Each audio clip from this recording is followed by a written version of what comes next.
বান্দা নামাজের ভিতরে আমরা বললাম ইয়াকা নাবুদু ওয়া ইয়াকা নাস্তাইন, আমরা আপনার ইবাদত করি এবং আপনার কাছেই সাহায্য চাই। আমরা আপনার ইবাদত করি এবং আপনার কাছেই সাহায্য চাই।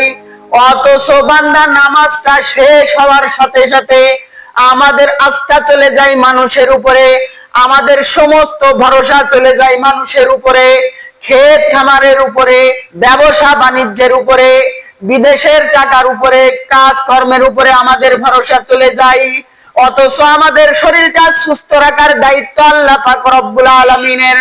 আল্লাহ পাক রব্বুল আলামিন যদি অসুস্থ করে দেন তাহলে আমরা এইগুলো কিভাবে করব? আল্লাহ পাক রব্বুল আলামিন যদি কোনো বালা মুসিবত দিয়ে সমস্ত সম্পদগুলো নিয়ে নেন তাহলে আমরা কি করব?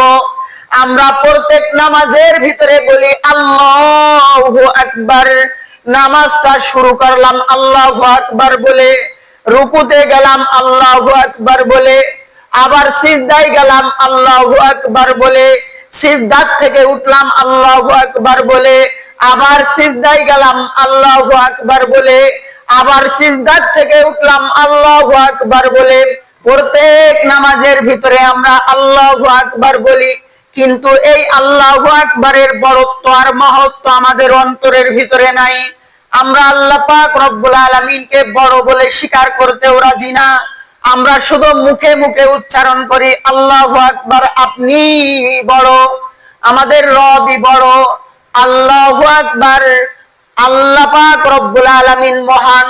আমরা নামাজের ভিতরে বলি, কিন্তু এটা আমাদের অন্তর থেকে বলি না, আমাদের বিশ্বাস নাই। সাহাবাদের বিশ্বাস ছিল, আল্লাহ পাক রব্বুল আলামিনের প্রিয় হাবিবের বিশ্বাস ছিল, রাসূলগণরা বিশ্বাস করেছে, সাহাবারা বিশ্বাস করেছে।